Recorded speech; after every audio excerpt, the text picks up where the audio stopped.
रात का अंधेरा, दूर कहीं उल्लू की आवाज, हवाएं सरसराने लगी थी। गांव के पुराने कुएं के पास सन्नाटा पसरा हुआ था। कोई नहीं जानता था कि इस कुएं के अंदर एक डरावना रहस्य दफन था। किसी जमाने में जमींदार रणविजय सिंह का राज चलता था। वो अपने अहंकार और निर्दयता के लिए मशहूर था। गांव के आधे लोग उसकी जमीनों पर मजदूरी किया करते थे, लेकिन उनके हिस्से में 2 वक्त की रोटी भी मुश्किल से आती थी। उसी गांव में बिरजू अपनी पत्नी सुगना और 5 साल के बेटे गणेश के साथ रहा करता था। सुनिए जी, हम इस गांव को छोड़ देते हैं। सालों से बस हम जमींदार के यहाँ ही मजदूरी कर रहे हैं। हमारा तो आधा जीवन कट गया। अब क्या हमारा बेटा भी उनकी गुलामी ही करेगा? सही कहती हो। हमें ना सही तो कम से कम हमारे बेटे को तो अच्छा भविष्य मिलना ही चाहिए। तो क्या सोचा है तुमने? मैंने सोचा है कि इस बार जो फसल बोई है उसके कटते ही अगले 6 महीने में हम ये गांव छोड़ देंगे। ठीक है। सुगना और बिरजू जमींदार के खेतों पर मजदूरी करते थे, जिससे उनका जीवन ठीक ठाक चल रहा था। जमींदार के अत्याचारों से गांव वाले परेशान रहा करते थे। एक रोज खेतों में जमींदार सभी मजदूरों को काम समझाने आया हुआ था। मैं देख रहा हूँ कि आजकल तुम लोग काम ठीक से नहीं कर रहे। कल ही तुम में से किसी ने मेरा बहुत नुकसान कर दिया। तुम लोगों को ये 2 वक्त की रोटी भी मिल रही है, ये भी बंद हो जाएगी अगर आगे से मेरा कोई नुकसान हुआ तो। मालिक साहब, ऐसे सिर्फ धमकी देने से कुछ नहीं होगा। जिसने गलती की है उसे उसकी गलती की सजा दो, जिससे कि इन सबको भी सबक मिल जाए। ठीक है, तो फिर बुलाओ उसे। जमींदार के आदमी छगन को पकड़कर सबके सामने लाते हैं। अरे ये तो छगन है, क्या किया इसने? कल इसने जमींदार के भंडार में से 2 मुट्ठी चावल चोरी किए। क्या कहा? 2 मुट्ठी चावल? हाँ, 2 मुट्ठी चावल। अब ना जाने क्या सजा मिलेगी इसे। भगवान ही बचाए ऐसे दुष्ट जमींदार से। जमींदार इस गांव का भगवान है। जमींदार के सामने आते ही छगन रोने लगा और बोला, मालिक मालिक, भूल हो गई, आगे से ऐसी गलती नहीं होगी।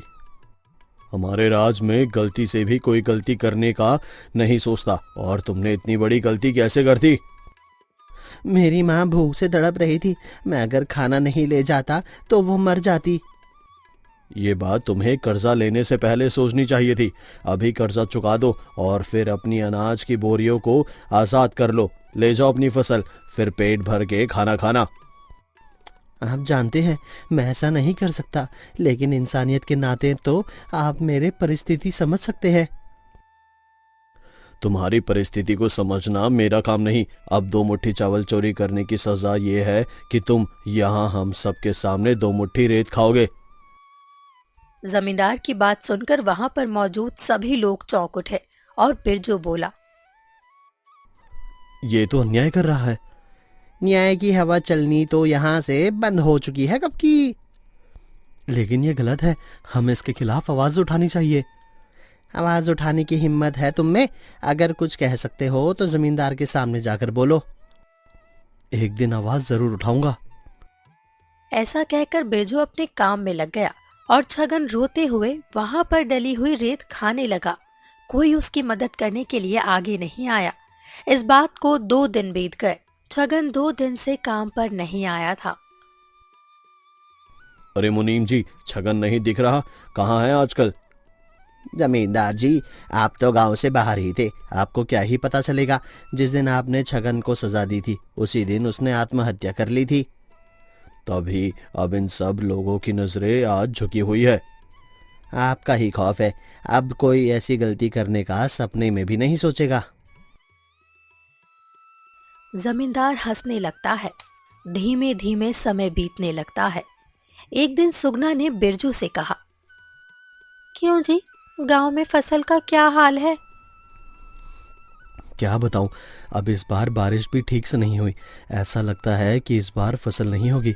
जमींदार भी रोज रोज खेतों पर आता है और लोगों को खूब परेशान करता है। ये तो गलत हो रहा है। अगर जमींदार ऐसा ही करेगा तो लोग गांव छोड़कर ही चले जाएंगे। लोगों का पता नहीं, लेकिन हमें तो ये गांव किसी भी कीमत पर छोड़ना होगा। छगन के साथ जो हुआ उसकी बातें तो आज भी गांव में चलती रहती है। हाँ, छगन के साथ बहुत बुरा हुआ। बस किसी तरह फसल अच्छी हो जाए, फिर हम हिसाब कर यहाँ से निकल जाएंगे। बिरजू और सुकना अगले कई महीनों तक बारिश की आस में बैठे रहे, लेकिन बारिश नहीं आई।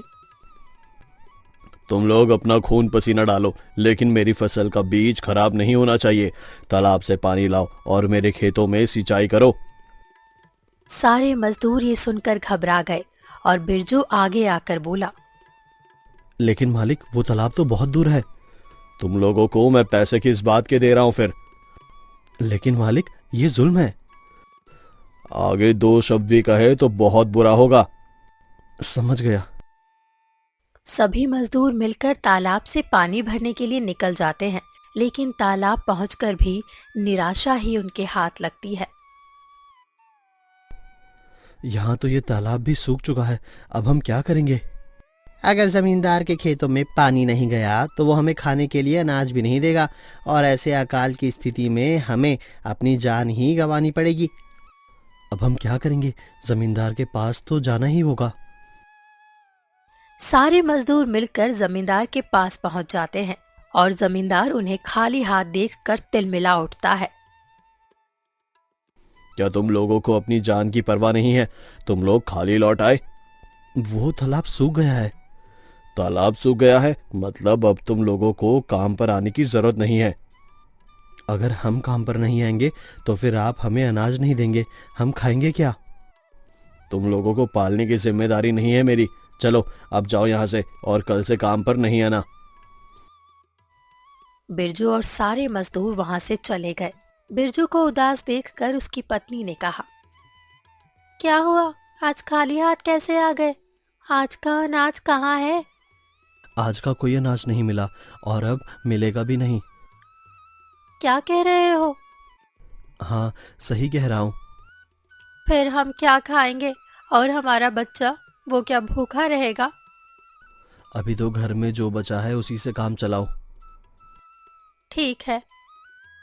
बिरजू और सुगना किसी तरह दिन काट रहे थे, लेकिन एक रोज उनके बेटे गणेश की तबीयत खराब हो गई।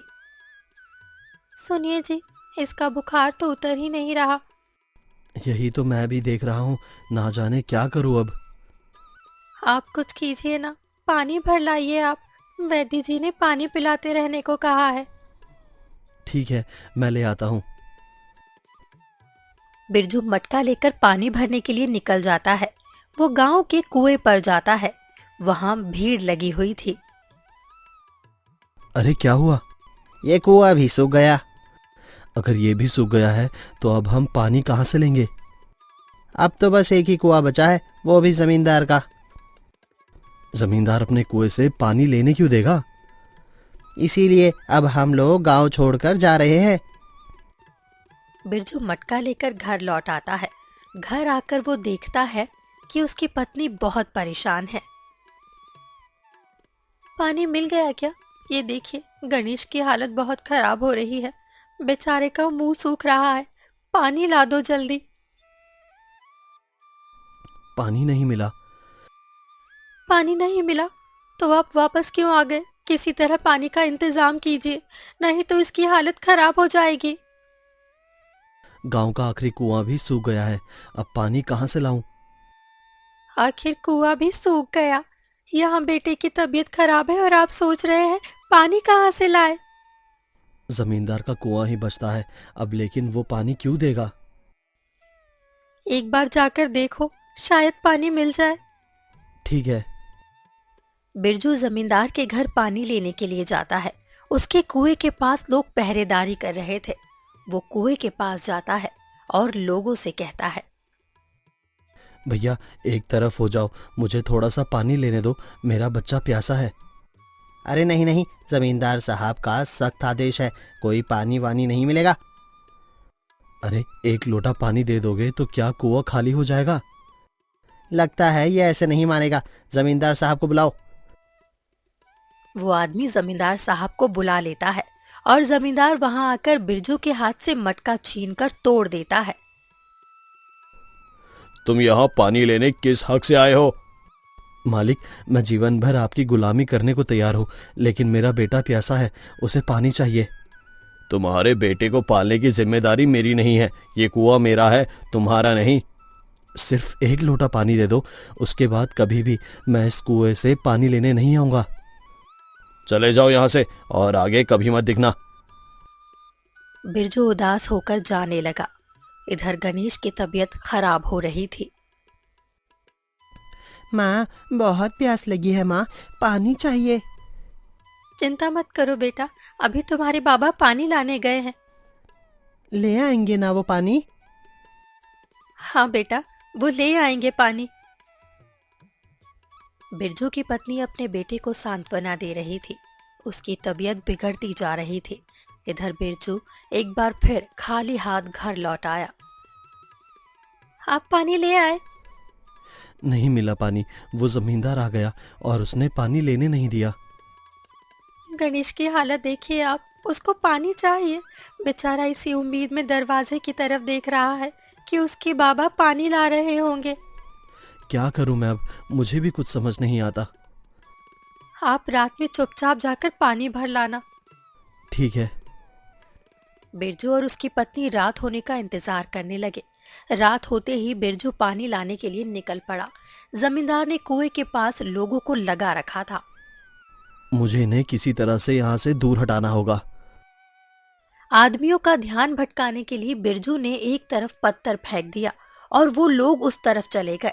इधर बिरजू कुएं के पास पानी लेने आ गया। अब जल्दी जल्दी पानी ले लेता हूँ। बिरजू पानी भर ही रहा था कि तभी जमींदार टहलता हुआ वहां आया। अरे ये सब लोग कहाँ चले गए? ये कुएं के पास क्यों नहीं है? अभी कोई पानी भर ले जाए तो कौन जिम्मेदार होगा? सब एक नंबर के कामचोर और निकम्मे हो गए हैं। अरे कहाँ हो तुम लोग? जमींदार की आवाज सुनकर बिरजू चौंक उठा और उसके हाथ से रस्सी छूट गई। आवाज से जमींदार और बाकी के लोग कुएं की तरफ आए और बिरजू वहां से भागते हुए पत्थर से टकराकर जमींदार के कदमों में जा गिरा। अच्छा, तो तुम अब पानी की चोरी करने आए हो? मुझे पानी लेने दीजिए, वरना मेरा बच्चा प्यासा रह जाएगा। तुम अपने आप को क्या समझते हो? इस तरह मेरे आगे गिड़गिड़ाओगे तो क्या मैं तुम्हें पानी ले जाने दूंगा? नहीं, लेकिन आप भी एक इंसान है मालिक, और हम लोगों का भी पानी पर पूरा हक है। ये हक की बातें गरीब लोग नहीं किया करते। अमीरों को इस दुनिया के सारे हक होते हैं, गरीबों को नहीं। बिरजू इसी तरह मिन्नतें करता रहा, लेकिन दुष्ट जमींदार का दिल नहीं पसीजा। तभी बिरजू की पत्नी भागते हुए वहां आई और रोते रोते चीखने लगी। मर गया मेरा बेटा, मर गया। इस आदमी की वजह से आज मेरा बेटा प्यासा मर गया।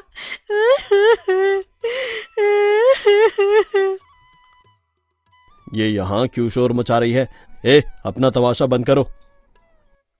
तमाशा तो अब होगा। तुझे एक माँ की हाय लगेगी, तू मिट जाएगा। मेरा बेटा, मेरा बेटा।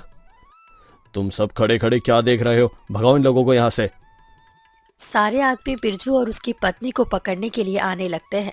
तभी बिरजू की पत्नी और बिरजू कुएं के पास जाकर कहते हैं, इस पानी की वजह से ही आज मेरा बेटा नहीं रहा। अब हमारी दुनिया ही उजड़ गई है। हम जिंदा रहकर भी क्या करेंगे? ऐसी जिंदगी से तो मौत अच्छी। ऐसा कहकर बिरजू और उसकी पत्नी ने कुएं में छलांग लगाकर अपनी जीवन लीला समाप्त कर दी। गांव में जमींदार के अत्याचार की वजह से 2 और लोग मारे गए। अगले दिन गांव वालों को कुएं के पास उनकी लाशें मिलती है। अगर किसी ने भी मेरी चीजों को हाथ भी लगाया तो उनका यही हश्र होगा। जमींदार, तुम्हारे पापों का घड़ा जल्दी ही टूटेगा। इसके बाद से गांव में अजीब घटनाएं होने लगती है। कुएं के पास से गुजरने वाले लोगों को किसी के सिसकने की आवाजें सुनाई देने लगती है। गणेश, गणेश मेरा बच्चा, गणेश, कहाँ हो तुम? कहाँ हो तुम? अरे ये आवाजें कहाँ से आ रही है? कौन है वहां? जमींदार उठकर देखता है कि ये आवाजें कुएं के पास से आ रही है, तो वो कुएं के पास जाता है और कुएं में झांक कर देखता है। अरे ये पानी तो उबल रहा है, इसमें क्या हुआ? एक लोटा पानी दे दो, बस एक लोटा पानी, मेरा बच्चा मर रहा है। कहीं दोनों की आत्मा इसी कुएं में तो कैद नहीं। मुझे यहाँ से जाना होगा, कहीं ये सब मेरे परिवार को नुकसान ना पहुंचा दे। जमींदार डर जाता है और अगले दिन ही अपने परिवार के साथ गांव छोड़कर भाग जाता है। कई सालों बाद जमींदार अब बूढ़ा हो चुका था। उसका पोता अर्जुन गांव आया था। अर्जुन, तुम्हारी जिद की वजह से मैं तुम्हें गांव घुमाने लाया हूं, लेकिन कभी भी घर के पीछे वाले कुएं के पास मत जाना। दादाजी, आप भी पुराने जमाने की बातें करते हैं। अच्छा, अब मैं गांव में जाकर देखता हूँ कि कोई मेरा दोस्त बनेगा या नहीं। क्या तुम भी गरीबों को अपना दोस्त बनाना चाहते हो? दादाजी, आप ये अमीर गरीब का गाना कब छोड़ेंगे? अब छोड़ दीजिए, अब ऐसा कुछ नहीं है। ठीक है, अब मैं तुम्हें क्या ही समझाऊं। अर्जुन गांव में घूमने लगता है और उसे 2-3 लड़के एक जगह पर दिखते हैं। अच्छा, तो कहीं तुम जमींदार के पोते तो नहीं हो? हाँ, मैं उन्हीं का पोता हूँ। तो फिर तो तुम्हें उस कुएं के बारे में पता होगा। कौन सा कुआं? अरे वही जो तुम्हारी हवेली के पीछे है। हाँ हाँ, लेकिन दादाजी ने वहां जाने से मना किया है। मना किया है या फिर तुम डरपोक हो? मैं डरपोक नहीं हूँ, मैं भी जा सकता हूँ वहाँ। वहाँ तो हम भी जा सकते हैं, लेकिन तुम रात में जाकर दिखाओ। रात में? क्यों, डर गए क्या? मैं किसी से डरता वरता नहीं हूँ, मैं जाऊंगा। ठीक है, तो फिर मिलते हैं रात में कुएं के पास। ठीक है। दोस्तों के उकसाने पर अर्जुन कुएं के पास जाता है और रात का समय हो चुका था। कुएं पर सन्नाटा था। अर्जुन कुएं के पास खड़ा होकर अपने दोस्तों से शर्त लगाता है। कुछ नहीं होगा। उस कुएं में पत्थर फेंक कर दिखाओ और उसमें झांक कर देखो। अर्जुन पत्थर उठाकर कुएं में फेंक देता है। देखा, कुछ नहीं हुआ। अब तो तुम लोग मानते हो ना कि मैं डरपोक नहीं हूँ। अर्जुन हंसने लगता है और तभी अचानक हवा तेज हो जाती है। कुएं से सफेद धुआं निकलने लगता है। ये देखकर वो लड़के वहां से भाग जाते हैं। अरे, तुम सब कहाँ जा रहे हो? रुको, रुक जाओ। अर्जुन चीखता है, लेकिन तब तक अदृश्य ताकतें उसे कुएं में खींच लेती है। अरे ये लड़के कहाँ भाग रहे हैं? अरे ए सुनो, रुको, कहाँ जा रहे हो? और अर्जुन कहाँ है? वो उस कुएं के पास गया है। क्या कहा? कुएं के पास? जमींदार उन लड़कों की बात सुनकर वहां से तुरंत कुएं के पास भागा हुआ आया। अर्जुन, कहाँ हो? कहाँ हो बेटा तुम? जमींदार अर्जुन को ढूंढता रहा, लेकिन आसपास अर्जुन कहीं नहीं मिला। जमींदार सिर पर हाथ रखकर वहीं कुएं के पास बैठ गया। मेरा अर्जुन कहाँ गया? जमींदार वहीं बैठा हुआ था। तभी कुएं का पानी उबलने लगता है। अरे ये क्या हो रहा है? कहीं लोगों की आत्मा ही तो मेरे बच्चे को ले नहीं गई? अर्जुन के खोने की खबर से जमींदार पागल सा हो जाता है। वो एक तांत्रिक को बुलाता है। आपका पोता वापस आ जाएगा, मेरी शक्तियों पर आप भरोसा रखो। तुम मेरा सब कुछ ले लेना, लेकिन मेरा बच्चा लौटा दो। चलो उस कुएं के पास। तांत्रिक और जमींदार कुएं के पास आ गए और उनका अनुष्ठान देखकर कई गांव वाले भी वहां इकट्ठा हो गए। अपने बच्चे के ऊपर बात आई तो आज ये जमींदार कैसे आंसू बहा रहा है। हर किसी के पापों का घड़ा फूट ही जाता है समय के साथ। गांव वाले तमाशा देख रहे थे और तांत्रिक मंत्र पढ़े जा रहा था। बिरजू और सुगना की आत्मा यहाँ कैद है, वे बदला लेना चाहते हैं। अचानक कुएं से बिरजू और सुगना की आत्माएं प्रकट होती है। बिरजू, सुगना, तुम लोग? हाँ हम, और अब हम तुम्हारे बच्चे की जान लेकर अपना बदला पूरा करेंगे। मुझे माफ कर दो। मुझे मालूम है मैंने तुम सबके साथ गलत किया, लेकिन मेरे किए की सजा मेरे बच्चे को मत दो। तूने हमारे निर्दोष बच्चे की जान ली है, अब तुम्हें भी कीमत चुकानी ही होगी। तुम चाहो तो मेरी जान ले लो, लेकिन मेरे बच्चे को छोड़ दो।